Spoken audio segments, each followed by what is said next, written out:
Many thyroid patients also struggle with neurologic type symptoms. But why would that be? If you watch this video, you'll know that 90% of hypothyroid cases are due to Hashimoto's, an autoimmune thyroid disease. But that still doesn't explain why one would have so many neurologic type symptoms because your thyroid and your brain are separate entities, right? Well, in this paper, they were able to show that the thyroid antibodies can also bind to areas of the brain like the cerebellum. How can that be? Well, first you have to remember the basics of autoimmunity. Autoimmunity is when the immune system is attacking your own healthy tissue. An antibody is just the X that marks the spot. Think about it like you're hosting a party at your house, and there's a bunch of people coming over, and some of them have never been to your home before. So, what's something that you could do to make it a little bit easier on your guest? One thing you could do is you could send everybody a handwritten card with your address.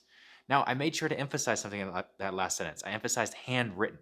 And I emphasize that part because if you're anything like me and you have terrible handwriting, maybe your guests end up misreading the address on the card and some of them end up at the wrong address of somebody else's house.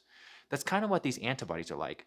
So, in the case of something like Hashimoto's, you will have antibodies that are developed towards your thyroid gland, but the address isn't the most legible. And so, when the soldiers of the immune system come in and they look down at that scribbled address on that invitation, they not only end up attacking your thyroid, but they also attack other tissues that structurally look similar.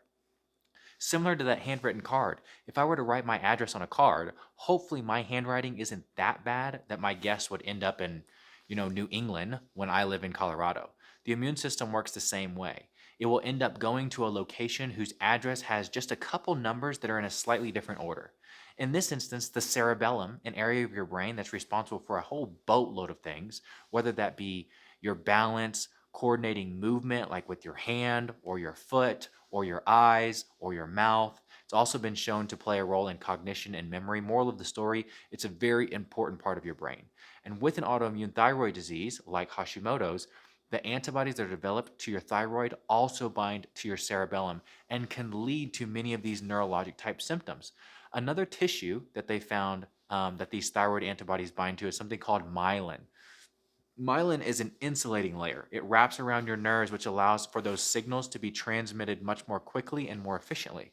This is what you see impaired in MS patients. Lastly, they talk about how the increased inflammatory load that's seen with autoimmune conditions and how that can lead to neuroinflammation and can wreak havoc on the brain because basically what inflammation does to the brain is it slows down the conduction speed between neurons. So your neurons end up communicating with each other at much slower rates, leading to things like brain fog or depression or just overall slowed cognitive abilities.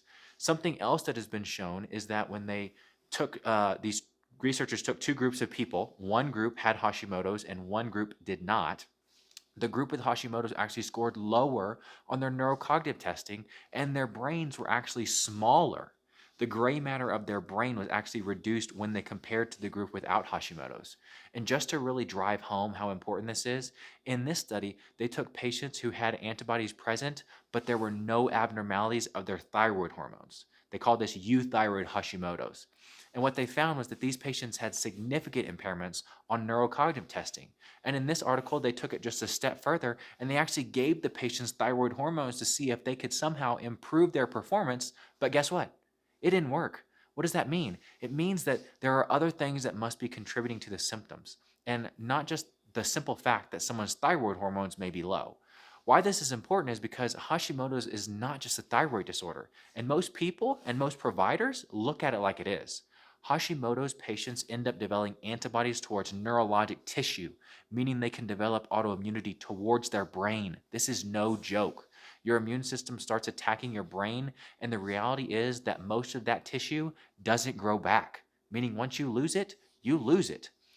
I'll leave you with this study. They said that insidious adult onset truncal ataxia, kind of like wobbly in your trunk, is common in the cerebellar ataxic form of Hashimoto's, which mimics spinocerebellar degeneration. What they're saying is that the antibodies associated with Hashimoto's attacks the cerebellum and it can look a lot like spinocerebellar degeneration. And I can tell you, I've worked with a number of spinocerebellar degeneration patients, and it can be a tough life for those folks. It can affect their speech. They end up talking very slow, and it kind of sounds like they're intoxicated sometimes. Their balance is typically impaired. And as the cerebellum continues to degenerate, they go from just walking slow to being able to not be able to put their limbs exactly where they want to. And they'll progress from using a cane to a walker to a wheelchair. And depending on the type of degeneration, there may be some progress that you can make, but the likelihood of them, ever dancing with the stars isn't very high, especially if this autoimmune mechanism is never figured out and they never manage that appropriately.